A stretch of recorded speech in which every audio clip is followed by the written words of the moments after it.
Welcome to an episode of News with Suze. We are really excited to have a special guest live from Beirut, Lebanon today.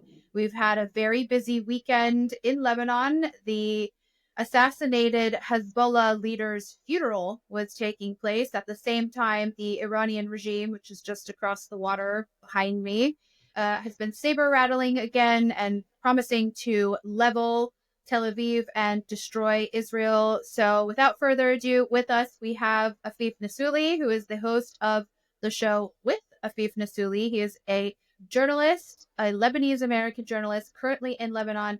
First off, tell us about what it was like being at this massive gathering of Hezbollah supporters, and also how you actually got access to that, because having been a journalist in Beirut, based in Beirut, it was very difficult to get access to anything Hezbollah related because they don't trust the media and they often only allow access to people they feel are aligned with them.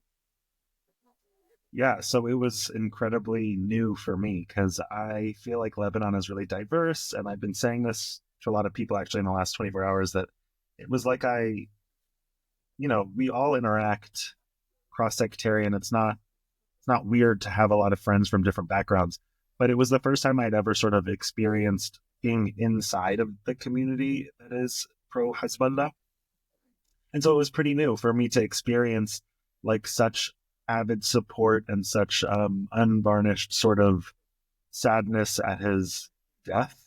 Um, so it was overwhelming in a lot of ways and also really sad because people were crying hysterically. And, you kind of just feel sad for people who are sad, even if this person is very controversial, least of which to, you know, being a Sunni queer person and Sunni Muslim who's queer. You can still like sort of feel the emotions around you and kind of empathize with people who are really sobbing.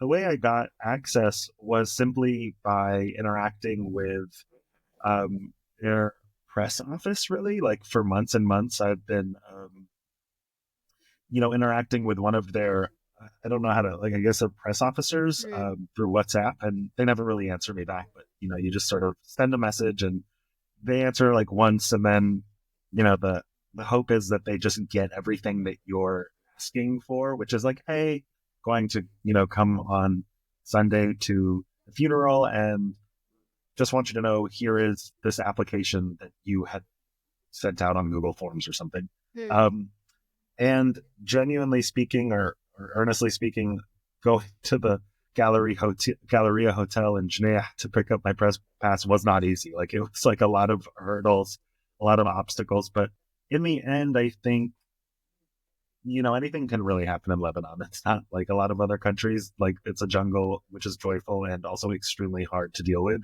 The joyfulness comes from being able to get into extremely hard places to get into as long as you aren't outwardly offensive. And I've criticized Hezbollah and I'll criticize Hezbollah in the future. It's really like if you're a leader, to me, you're fair game. And that could, blacklist me. But the point is to be fair, not to be like sort of a stan of anyone, Mm. not a stan of any leadership ever. So yeah, it was a really good experience because it was a new experience. And when I say good, I just mean, I learned a lot of things just being there and covering it. Were you surprised by some of the people that you saw there? I mean, just I was looking at the stories on Instagram, and some of the Lebanese people that I've met over the years, either from being based there or when I went back for reporting, there were some, like bougie Lebanese girls who live their lives at Sky Bar and are decked out in Van Cleef, posting heartbreak emojis, and frankly, I was shocked. Yeah, I think that it's interesting because I think elites are elites, right? And they come from all different backgrounds. And I think that the thing that's interesting about Hassan Nasrallah is that he was really highly regarded in a way that most Lebanese like politicians haven't been, maybe since Rafiq Hariri. And I don't mean Hezbollah is, but I do mean specifically he was, because Why? he was smart and he was charismatic, and I think that he spoke with a lot of just charisma. I think a lot of people just like recognized that he was likable, I guess, and strategic and bold, and despite kind of like large swaths of the population being very, very annoyed or, actually hate Hezbollah, I think that a lot of people can agree that he was a powerful force in and of himself. So I think that, like, yeah, I was. I mean, it was surprising, but also not surprising. Like, Lebanese society is, if anything, diverse, and there were people from high income backgrounds and people from low income backgrounds, and I think that's sort of the beauty and the tragedy of the Middle East, is that there's a lot of people who come together for men who are, assembling and violent, sometimes really, creating chaos, uh, because those men are also really bringing together a lot of oppressed people and a lot of people who don't feel heard, and speaking to that part of them that wants to have more influence and wants to have their rights, actually, or their land, or their the things about the things that a lot of us take for granted.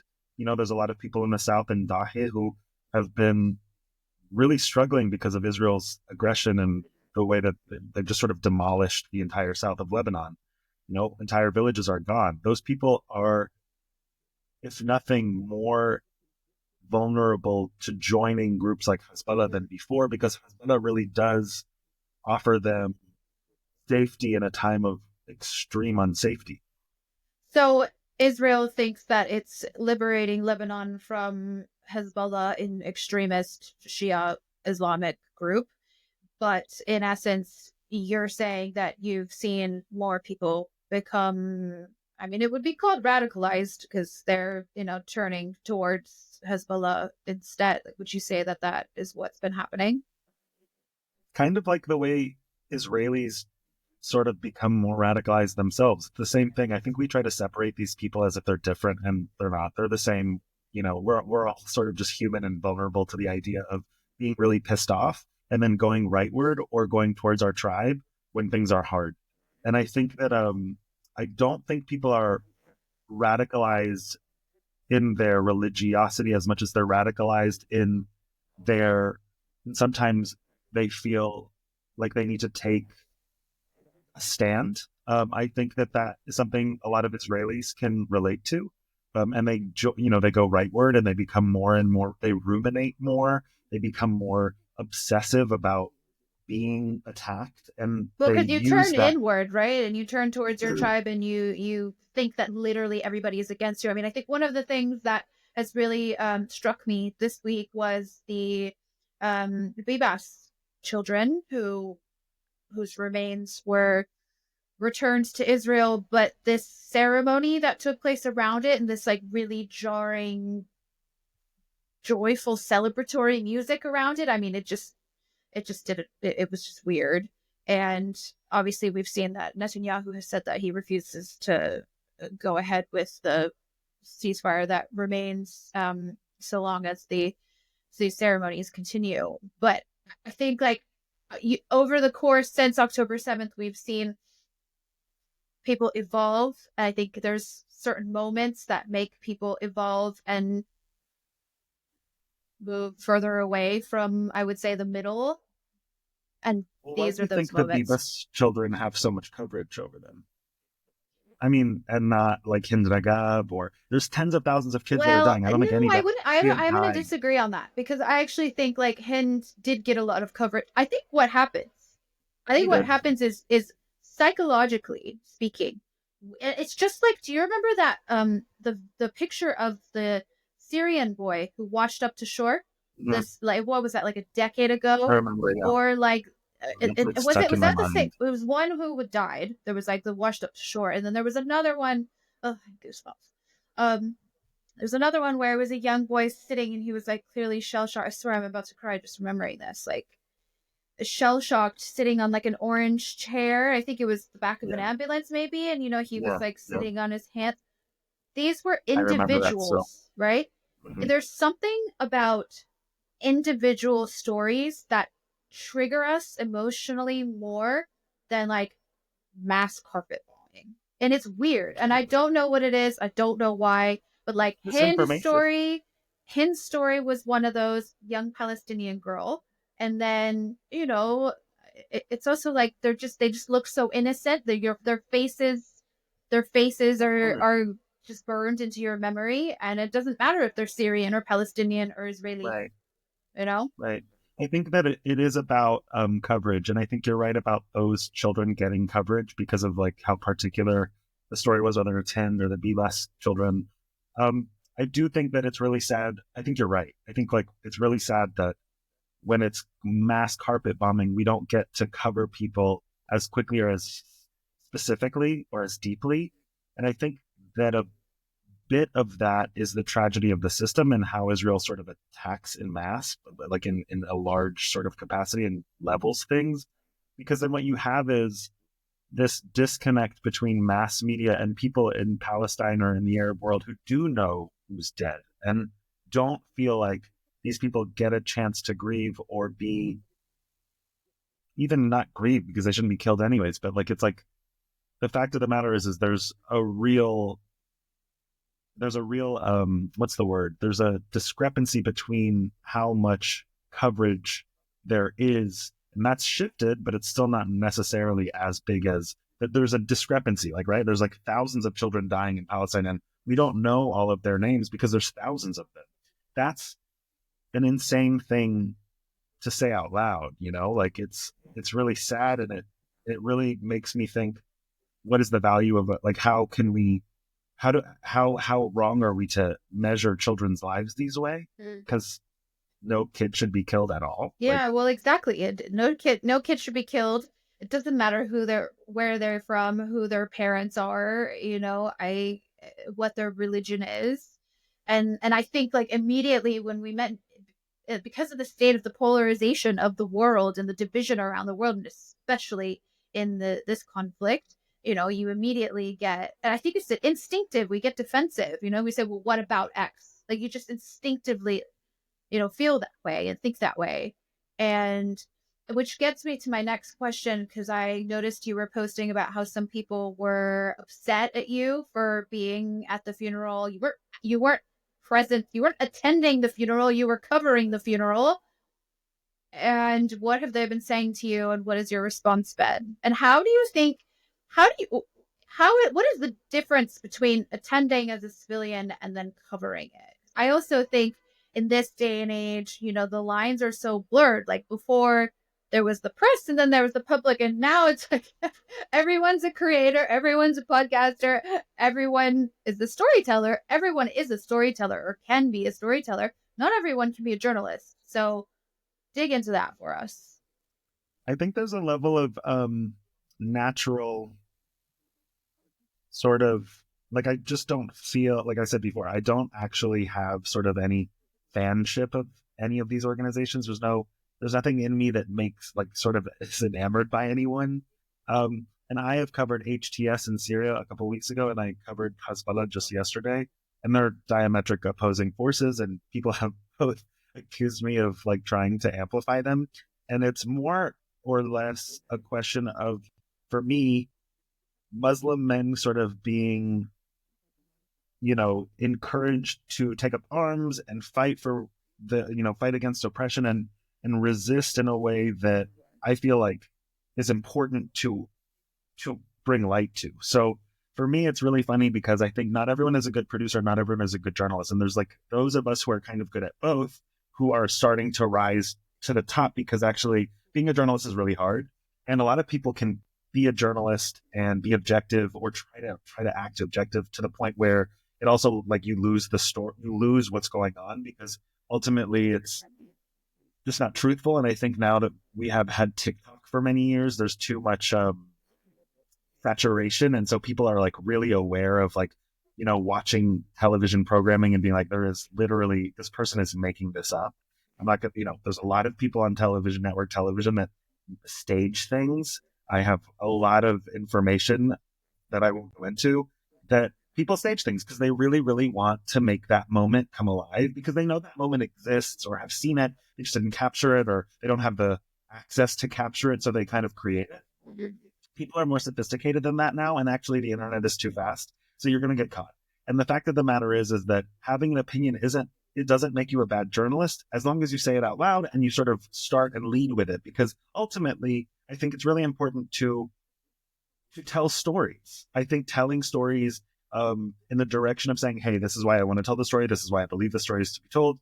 Um, I don't think that I think that there should always be healthy skepticism in these storytellings. Like, there's no person I'm telling a story about that I'm not like sort of balancing some skepticism because like it just as a journalist, like there's just some natural skepticism that comes to your mind.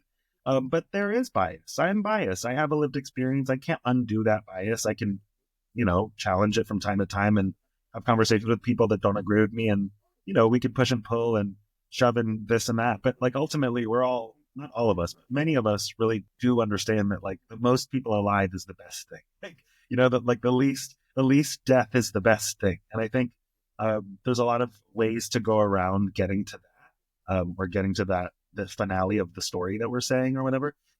But I think as long as you're being honest out loud with who and what you think, it's okay. Like, tell your stories and the audience can understand where you're coming from. And that's really important because there is something to learn. Well, we have 19 cognitive biases that we know of, psychologically speaking.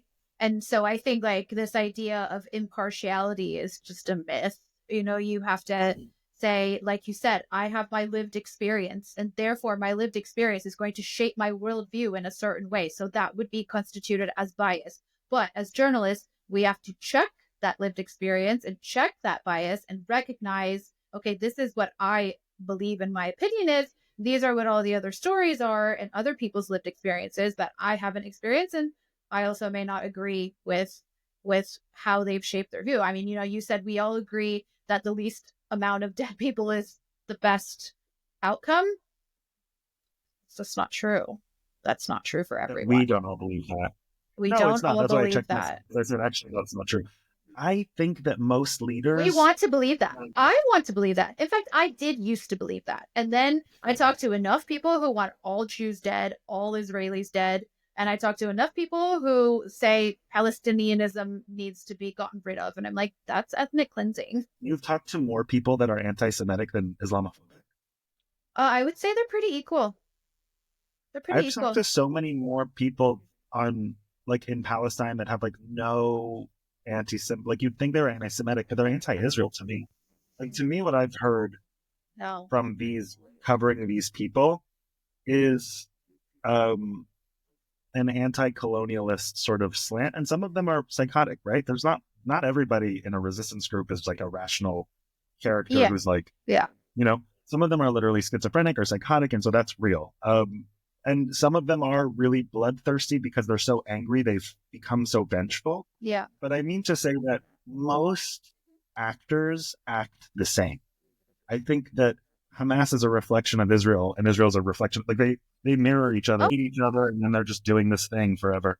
I think men who have power get corrupted by that power, and it doesn't really matter what your like background is, because ultimately Palestinians and indigenous Jewish people from Israel are the same people. And they all were not a religion before the religions. Like they all predate the Abrahamic. So it's just like this idea that they're really different is actually the first scam.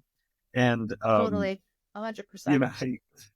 and I think that it's really interesting to just kind of go backwards and say like men in general, when they have a lot of power or weapons and don't get checked, like often go towards violence or conquering or colonialism. And I don't know why that is. I'm not trying to say gender essentialism is like the reason, but it just feels like that's the pattern, really. But Like I do saying wonder, like, would it be for the same for women? I mean, is probably it what women we're and humans. men? Is it men in power? Would it be the case for women in power, or I mean, women are more inclined to be community builders, so like they're more inclined to be peacemakers. I mean, I did a whole series called Women Building Peace, and some of the world's worst conflicts have actually come to an end because of women. Mhm. Colombia, Belfast. I do believe that actually this conflict between Israel and Palestine could be solved if more women were empowered to do so. I mean, I actually like had men in Gaza tell me that they wish that women were in charge. Funny Oh, enough, Morgan Ortegas, who is a friend of the program, and she is the deputy Middle East envoy now. She's been very popular in Iran, and basically this comedian who is essentially like the Daily Show of Iran has been doing bits about her and essentially saying that, because she's a former beauty pageant queen, and they're saying like the solution to Middle East peace is more beautiful women. it's like I mean, let's try it. Like nothing could be worse she than came what's to happening Lebanon. now. Listen, She helmet came to to Lebanon, and heels. I think she like shook shit up. Like she, like, everyone was like, you Yeah, know what I mean? what was the reaction to her visit? I mean, she's a Jewish woman. She converted in when she was working for the U.S. government in Iraq, and she's Jewish. I think everything in Lebanon is always really like diverse, so it's like hard to speak for the country. I think those who support Hezbollah were like, get out of here. Like who are you? This is like like you're trying to like what like colonize us with your ideals. And then a lot of people who are against Hezbollah were like, okay, work. You know what I mean? Like this sounds fun, and like she's strong and really pretty, and like we're all like listening. You know what I mean? So it was definitely a diverse set of reactions, but I do think she had a bunch of moments where she captured the audience, whether they were for or against, and I think that's I think in the Middle East that's kind of like the key is like to just be sort of evocative, like evoke some sort of reaction, and that's how you're even really relevant at all, because we're just so expressive here that like Americans can come and just be like telling this rational like sort of thing, and no one's listening. Everyone's like, well, where's the vibe? Yeah, She had a exactly. she had a vibe for Listen, sure. helmet to heels. I created helmet to heels precisely to draw out the people like that. The ones who are disruptors, who are doing things differently, because there's this idea that in order to be taken seriously or in order to be successful, particularly as women, you're expected to look a certain way and dress a certain way. And that is essentially like men. And, we're increasingly seeing women who are leading with what would be called femininity and feminine power are capturing attention. And we live in an attention economy. I mean, that's a fact, right? So I want Yeah. to ask you before we move on to Syria, how many what was the scene at the funeral in terms of foreign journalists? Like, did they let a lot of foreign journalists in? Yeah, I went in as a foreign journalist. I thought about going in as a Lebanese, but actually I went in as an American. And there were other Australian, Spanish people with me. There were, um, AP and Reuters was there. RT was there. I like a lot of different kinds of Sky News was there. So a lot of different foreign journalists were there, actually. Yeah. Were there It American, was other big American networks? I actually didn't see one. I Yeah. actually didn't see that, but I mean, maybe there were, but I just personally, I noticed that I didn't see it, but it was also chaos, and there was like five little like things around the stadium. So there could have been something I missed. But yeah, I knew a lot of journalists there, and I didn't see the ones from American Hmm. television news. Yeah. So let's move across the border to Syria. So so Assad fled to Russia on my wedding day, December Okay. 8th. Oh, congrats. That's like, congrats for that. It's like, let's just take a moment. So, I've covered this civil war since the start of my BBC career. And I was on my way to the church in this like vintage Rolls Royce and in my dress, which is like this story behind the dress is amazing. There's this atelier in Paris that upcycles couture, but the kicker is that they hire and train refugees and members of marginalized communities. And one of the women who worked on my dress is Syrian. So it was just such a full That's so circle, interesting. helmet to It's so heels weird. moment. And so I did a News with Suze live really quickly, just like casually do a News with Suze live before I walk down the aisle. That's a journalist. And it went viral. But what was really interesting was the driver. And so I was in this super cool vintage Rolls Royce that belonged to the British ambassador in like the 50s. And the driver was a Venezuelan refugee. And he was ecstatic at this news because he saw it as a sense of hope that maybe the same thing could happen in his country and his country would be freed, Venezuela would be freed.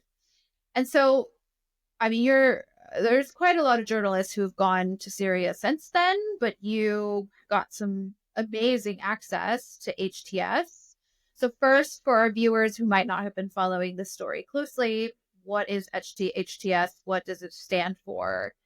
And how did you get access? And also, what do you think after spending time with them and being embedded with them about this idea that there's concerns that they are essentially an offshoot of ISIS? Yeah. I mean, okay, so how do I begin? Okay, so I came to Lebanon to go to Syria, and I have been covering a person named Saleh for a few years. He's actually just someone who runs a hostel in Beirut for journalists. And he's a fixer, more or less. And I didn't really ever work with him, but I knew him from fellow journalists. And Saleh's story is super interesting, and I got to know it as we just sort of hung out around this hostel in Beirut. He comes from Yarmouk, and Yarmouk camp is a Palestinian refugee camp that saw extreme intensity during the civil war. It was depopulated. It was attacked by ISIS and the Assad regime. It was attacked by every faction. It was besieged. Saleh himself has stories from when he was 12 of carrying guns and defending himself at the age of 12 with his uncle from all of these factions. He's got just such a rich lived experience that really explains how awful it was. Just his story as a person is extremely inspiring because not only is he have these awful experiences, but he sort of grew to, get to Beirut and, find just a way about life that makes him money that is not, dealing with weapons or drugs like a lot of his cohort and his peers that are still in Yarmouk. So through Saleh, I got into Syria because him and his mom and I all went to Yarmouk to visit. And at the time, there wasn't really, there still isn't really extreme governance. The governance it's the border is a little bit, it's getting more and more and more legitimate with every day, and also harder for journalists to get in without having to go through a really hard sort of review process. But before the last few weeks, it hasn't really been like that. It has been for, I think, people who are really foreign and can't speak Arabic at the border. And a lot of it is just men at the border who are, checking your papers and making sure you're not, I don't know, they're not as tough as they used to be. It's a different that's the system. thing. You're just showing them your American passport just to show that you have identification. You're showing your American passport and you're saying, I'm Lebanese, background. My background is Lebanese, so I speak Arabic, and I'm coming here with my friend and his mom who live in Yarmouk, and we're just doing a ziyara or But you didn't say you're a journalist. I said that I was a professor of journalism, which is true. There you go. I wasn't sure if I was gonna cover anything particularly. The way that it was going down was that I was gonna meet with a bunch of different people, but I didn't want to stick. I wasn't doing it for a company, right? This was just very independent. And it's I'm trying to build sources. I've been talking to them for a while. I think one of the strengths that I have is patience. I think a lot of journalists really want to get things done really quickly because they just want to get it out. And I get that. I have the same. Yeah, we all are. And sometimes with these groups, actually what's much stronger is to just sit around and wait and talk with them for days. And then just sitting with them and understanding. Especially in the Middle East. Especially in the Middle East. Yeah. You've got to have 99 coffees. I was literally shaking.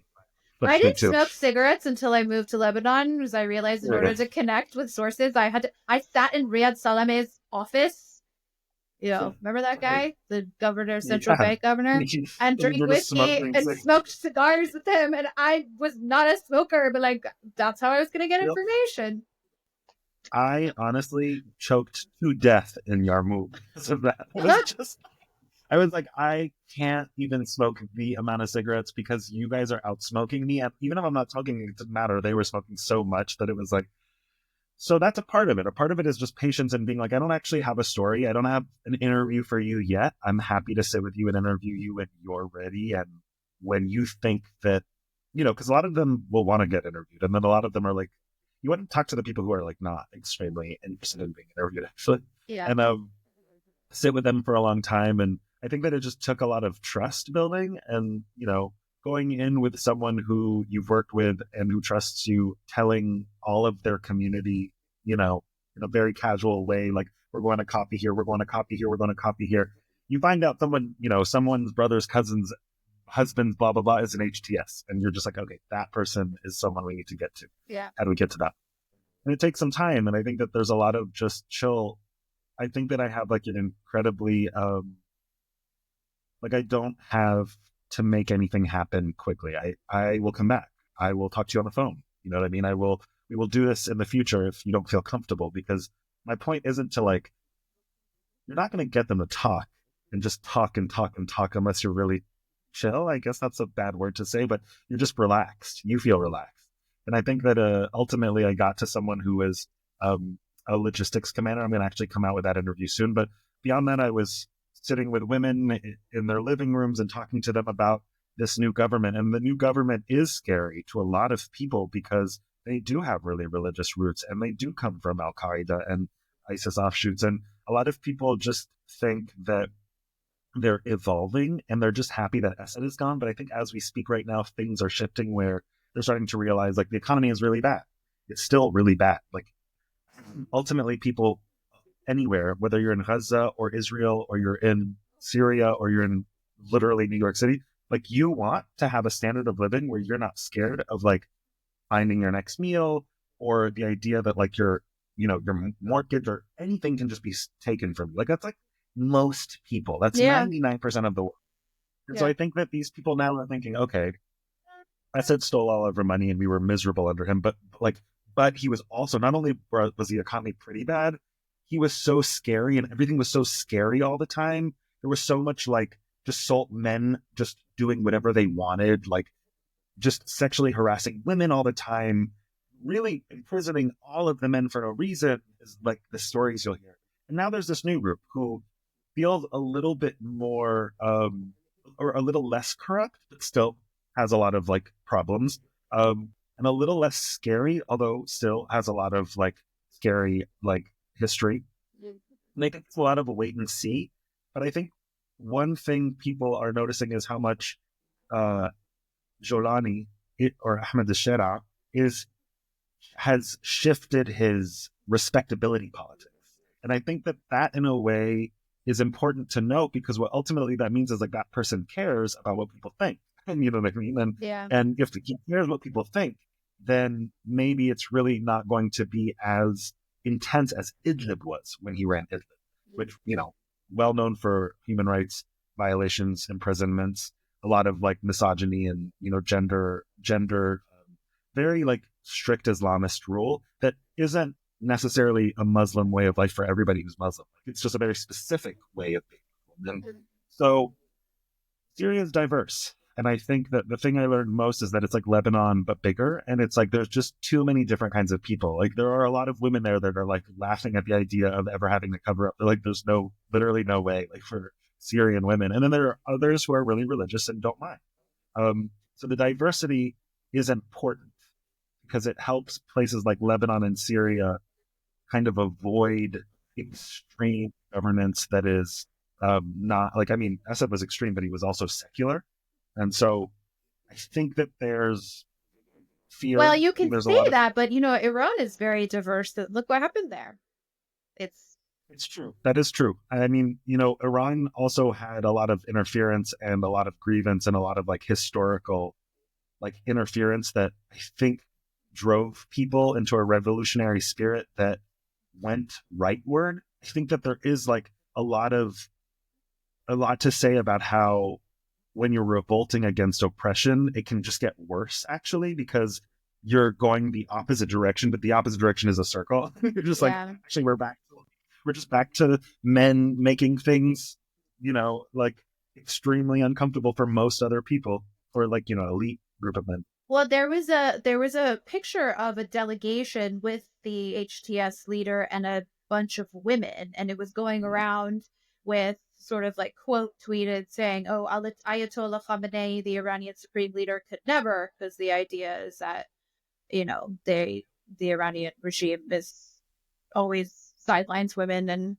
obviously we saw the woman life freedom revolution happened, where women in the streets were demanding human rights, frankly.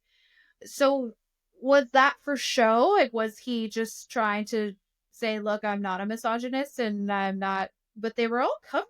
I can't remember. Were they all covered? No, they No, they weren't. were They covered. weren't. No, no, Yeah. no. No, no. Yeah, I they don't were. think it was for show. I think he's becoming a governor and having to like figure out that like he has to do things like this, even if he doesn't really personally believe in them. I think he's like figuring out like, oh, money is good. We need money. We need a lot of money. And so how am I going to get money? I'm going to play this game. And I think ultimately, even I think when it comes down to it, that delegation was full of women that were really well known and really respected. And it gave a lot of people a lot of hope. And if he keeps just doing that, then, you know, what he's been saying since 2017, because he called Trump up himself, he called the State Department up himself and was like, we're not ISIS, we're not Al Qaeda. It was in 2017. There's a PBS documentary that goes into it. It's really good. And you just realize like this man has been actually trying to separate himself from his roots for a long time, or, you know, publicly. And so there has always been this incredibly interesting ambition. And I don't think that it's good or bad, like, right? Like, I'm not enamored by him or ISIS or like Al Qaeda, but I do think that it's important when you see people who are taking up leadership positions step up to the point and being like, well, yeah, I'm going to meet with a lot of women because that's actually what's normal. And that we should, you know, I need to do things that are internationally recognized as good governance. And if, you know, someone who is really, really, like, there's nothing wrong with being extremely religious as long as you're not hurting anyone. And I think that's the problem is like when you're extremely religious in any way and you're starting to hurt people, or, you know, there's apartheid or genocides or human rights violations because you are asserting your way of life over other people, that's a problem. And I think as long as he keeps showing that possibly there's a possible way that he won't, there could be a lot of changes in the region. But I also think that, you know, there's a lot to wait for because, you know, Yeah. I'm not putting all my eggs in one basket. What does HTS under Syria's relationship look like with Israel? I think it's so Hayat Tahrir al-Sham is what HTS stands for, and it was an offshoot. So Al Qaeda existed, and then ISIS existed in Iraq, and then they sent a delegation to Syria, and that delegation of that ISIS group of men was HTS, or it was Nusra in Syria at the time, and Nusra changed its name to HTS. I think that HTS, from what I experienced in my interview with this man, is that they don't think that they're strong enough to fight Israel. Like, it's not about like working with anyone or working against anyone. It's like, we can't fight another war. We just like won a war. You know, they're like, that's what their literal explanation was. It's like, we couldn't beat Israel if we tried. So why would we try? We need money. We need to build a country. People are dying. People are like hungry. We don't have electricity or water. We have Wi-Fi that's really bad. Like, there's just so many fundamental needs for people that fighting Israel on the southern front feels foolish, is what the person that I talked to, a logistics commander, told me. And that doing so now would just be suicide, and that hopefully there will be a route to Palestine in the way that there was a route to free Syria. And, you know, who knows what that means? Maybe that doesn't mean war with Israel. Maybe what that means is like peace with different groups that can allow for the most liberation possible for the most amount of people. But I can't speak. are they fundamentally against the state of Israel existing? I think that they are. I mean, ultimately, there's Sunni Muslims who are from the Golan Heights, or led by a man who's from Golan Heights, which are now occupied by Israel. So I do think that ultimately they think that Israel is, you know, has gentrified the Palestine and has pushed hundreds of thousands of refugees. Like ultimately, people don't realize like millions of Palestinians were pushed into the Middle East. It really created a destabilizing effect for the whole region. So the region is not as viable as it was with Palestinians in different countries because they're not given a lot of like those countries don't have enough of their own infrastructure to allow for that population shift. And so I think that when you think about it without ideology and just think about it like rationally, it's just about population shifts and like what that does to economies and why that makes other people upset. It's more or less like, you know, this problem of a bunch of people moving here and like pushing a lot of other people out is like generally a big burden on a lot of the different countries. So I think ultimately the, you know, HTS or, you know, the new Syrian regime sees it the same way most people in the Middle East see it. Even many Israeli Jews understand it, and many anti-Zionist sort of Jews see the system of it as the problem, more so than like them being Jewish, because I think a lot of Muslims really like see Jews as just like an earlier iteration of Islam, and they don't really separate themselves from those people. I think that they often talk about it as Europeans that came, and I think that that's like really hard for people to like stomach actually. But most Arab Muslims don't see Jews as like a different race of people. They just see them as like everybody is really sectarian in the Middle East, so they're just like another sect. Like everybody like literally fights. They're just like another group they fight. And I think that that's, you know, like there's different schools of thoughts that I've come across, right? I mean, I think a lot of the grievance is towards the European Jews who came to Palestine and kicked out Palestinians. You know, but it's also, you know, you kind of, it's like, well, a lot of these Jews ended up in Europe because they were, you know, sent, like had to, like they had to migrate. I mean, I think like historically this goes so far back and it's so complicated, and you're just like, okay, how far back are we going? And which is obviously like, I think people who were negotiating Middle East peace recognize that and were like, that's why they thought two-state solution was the best solution. And now the Trump administration is like, yeah, no, that's not going to happen. It can't happen only because it's already one state. Like they all like the infrastructure is linked. It would be really hard to like create two different states, even though like it seems like that's what's happening and that there's like two states. Ultimately, like water, all of these like resources are funneled through the same things, and they're mostly controlled by Israel. So it would be hard to create a state that's viable for Palestine, like given the arable land, like the land is not arable, like the water. It would just be really, really like realistic. Unfortunately, I think that people, when they really dig into it and they like look into how that would happen, it feels so hard to make happen. Well, they also don't want to be occupied by Israel. They feel occupied by a party that they feel doesn't care about them, right? I mean, that's a fundamental issue right there. I mean, which they makes control their air, land, and sea. You know, like you're just like at the behest of another group of people who don't trust you, and then you don't trust them, and so it becomes this large cycle of murder back and forth. And every time you kill someone, it's going to be a generation before someone forgets that, like, you know, in their memory and in their body. And I think sometimes we forget that we're just like literally just psychologies. Like we're all just walking brains that are just like trying to soothe ourselves. And a lot of the people in this region have experienced unthinkable trauma, and on all sides. Really, I don't even want to say both sides. Like literally on all sides. Everybody. Kurds, 70, you know what I mean? Like it's like the whole Iranians of every stripe. Like there isn't a person in the Middle East who hasn't been occupied by the powers that be, whether they're regional or they're like higher than that.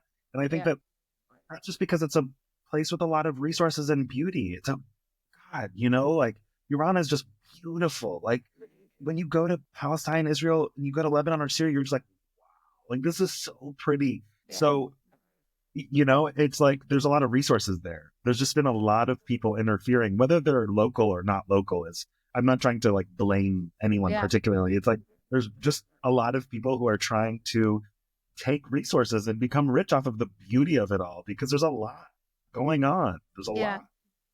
everything is possible with like billionaires doing whatever they want. So, you know what I mean? Like, it's just like they're really rich. So, like, you know, all of these people are extremely poor and have no access to anything. So they're just sort of controlled.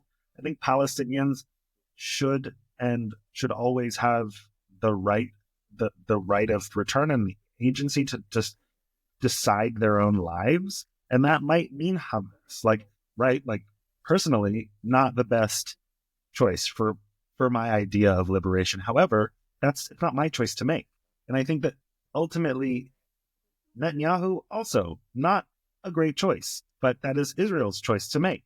I think that the problem is that both cultures are continuing to choose the people that make them feel safe against this enemy that is obviously not very safe for them, right? So I think ultimately what we need to understand is that Palestinians have been pushed out for so long, and the more that they get pushed out into other countries, it's not going to work out for Israel because it just delegitimizes the leaders of those countries, whether it's Sisi or MBS or the Jordanian king. It's not going to be good to push those Palestinians into those countries because those countries really, really depend on those leaders leading those countries to make this choice. Jordan has lost, the Jordanian leadership has lost credibility among a lot of Arabs. I think Sisi is in power because he's like a dictator, just like most other, like Syria. Like, you know, it's just like he's in power because he's like making a lot of oppressive choices. And I think MBS literally only has credibility as the leader of the Muslim world as long as he keeps the Shia and the people who don't want him in power like limited. And I think that if he allows the Palestinians to be so wrongly treated, he's going to lose a lot of legitimacy. And I think for him, that's a big problem because the last time that happened, like, you know, it's very easy for any of these leaders to fall out of favor with their people. And they do get stronger and more oppressive as that happens, but it doesn't mean that they can stay around forever. And I think that they're all really worried about that because it's not like a democratic system. It's not like the people are necessarily into them as leaders all the time. Yes, they can be propagandized. But what would they do? Man, they can't vote them out. Revolt. They would Protest? revolt. Like they did in But Syria. there It would be took a 10 years. crackdown, no? Sure, there has been, but protests don't go away. Like the revolutions don't die. They just simmer down for a while, but they come back. And Syria is a really good example. It's like people will be like, "Oh, the CIA or the Mossad," but it's like they're indigenous. Also, like maybe there are outside forces that help them, but they're just regular Syrian people who were really genuinely, earnestly mad, and it took them a long time, but they did it, and they eventually ousted a dictator who really hurt them. I think that that's true. I think that that's just going to be same with Iran. Like it might take so long, but people don't forget what it tastes like to be free. They know freedom. They see it on the internet. They see it in their regular lives when they're away from something or they're safe with their parents. Ultimately freedom is real. It's something that we all have a natural right to. I don't think it goes away. I think Trump doesn't necessarily realize the fragility of these dynamics. Mm. And maybe it is good that he's pushing these things because they will have to make choices. But I think the only choice is that Palestinians will stay in Palestine and the Israelis will probably stay as well in Palestine. Yes, I'm going to use that word. And they should just sort of learn a new path forward because otherwise they're going to keep killing each other. And I don't think it's any of our sort of opinions that matter. I think it's like their opinions that matter. And I think that ultimately they're not even talking to each other. They're just talking through other people that have extremely bad insight into what is best for these parties. You know what I mean? Like Yeah. they're going through intermediaries that are not. So why is it that why is it that there are Arab Israelis who are able to, seemingly not just coexist, but in some cases thrive? Why is that not able to be something that we see on a more widespread scale? I think it's Israeli propaganda. I think people in Syria also didn't say anything about Assad when Assad was around. I think it's hard to be an Arab Israeli. I think many people are fine for sure. But I don't think that they're they're not necessarily thriving. I think that they're fine, and I don't think that they think that the Israeli state is terrible. But I don't think that it's the best it could be. for them, for sure. And I think it's really bad for everyone who's not, in 48. But I know a lot of people who call themselves 48ers, and they're not thriving. They're not thriving. They don't feel happy. So I think it's just a matter of what is the state telling you they feel, um, and what is the state making them feel? How is the state involved in how they're being public about how they feel? I think Israel is a very hardcore state, just like a lot of the powers that be in the Middle East. And I think that it's just Well, like you its kind of have sisters. to be, right? Like, in a way, you kind of have to be, because the majority of the region thinks that you shouldn't exist. I mean, Well, the only people in the region that they're friendly with, I would say, I mean, friendly, I think is still probably a stronger word, is here, the UAE. I think that Israel started the same way Hamas started. And I think we forget that all the time. It was a bunch of men who took up arms and started sort of pushing other people out.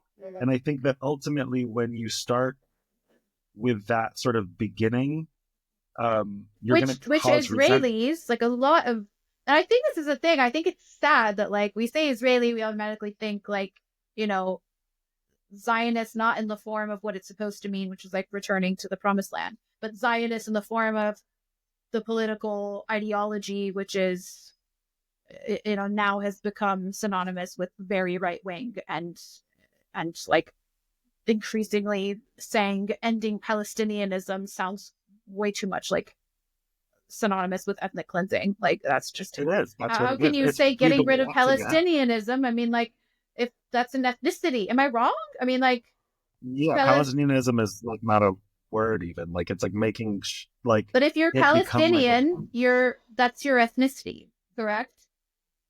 you're it's your ethnicity, but it's also your nationhood, it's your culture, it's the way you do things. But what I mean is But that like, it how is is that ethnic. different to saying like the end of Judaism or the end of Oh, it is Israelism? the Like, same. isn't it the same? Israelism isn't the same. Israelism isn't the same. I think Israel is a state. It's not synonymous with Jewishness. It's just it's a 20th century ideology that those 20th century ideologies sprouted out fascism Well, in yes and no. I Spain, mean, Israel in obviously goes as Italy, far back in to the Germany. Bible. Like, we can't, I mean, it that's what it's doesn't. all about. It's That, all about deliver us. I mean, like, Judaism is yes, all about deliverance. that's propaganda. That's propaganda because I don't think Israel is the same thing as Jewishness. I think that Jewishness in Israel and the idea of Israel didn't not include Palestinians in the way that, like back in the day, those No, I Israelites don't were think it just didn't not include Palestinians, but I they think were it's always like, there.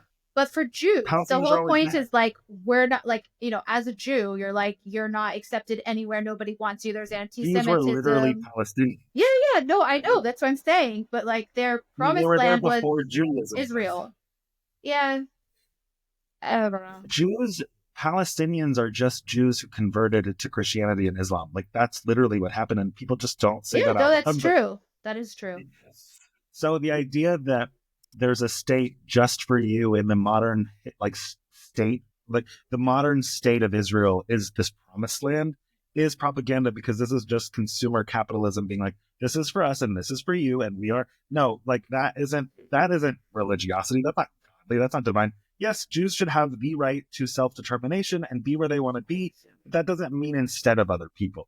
It doesn't mean that other people have to leave, which is what happened. If we're Well, looking at yeah, facts, that's like, it shouldn't have people been have to instead leave. of other people. But I think, like, if you look at what happened in the Holocaust, like, you're kind of like, okay, like, we need our own country, which is ironically similar to the Palestinians. It's like, okay, we need our own place. So like, that's where this is so mind-boggling, I think, to me, where it's just like, okay, so these people that experienced, there are still Holocaust survivors who are alive today. And Yeah, but a Holocaust doesn't like excuse another Holocaust, no, and well, of course not, which it is why it doesn't. doesn't make sense why But they it's think that like certainly a whole group of people should be removed from their homes and settled somewhere trauma. else that isn't their home. I mean, if it was a right of return, fine. But I will say, I had a conversation with a Trump advisor who, I mean, the root of all of this is that they believe that Christianity and Islam are not compatible. That's what they believe. I know they're just propagandized, like propaganda is really bad. And a lot of us have experienced a lot of just brainwashing. And the idea that Islam and Christianity aren't compatible is weird because I know a lot of Christians and Muslims who get along just great. In fact, they Yeah, kiki on a Lebanon is a regular. they, Lebanon is a very good example of this, and I think it's sad that Lebanon is not able to thrive the way it should. Because I think it's actually like the beacon of what the world could be like. Yeah. Okay. So final note. Thank you. Speaking of Kiki on the regular, um, so you're a member of the LGBTQ community. What was it like being a member of this community and interviewing HTS, which is does not agree with who you are? I think HTS saw me as, well, when I say HTS, I mean the people that I spoke to in that group. I think that they first honestly saw me as a Muslim. Like, if I'm being really honest, they like saw me as a Beiruti from a very old family that's Sunni. And they just, that's how a lot of people come to the understanding of where you're from, what's your last name. They just sort of, and I think my queerness is apparent.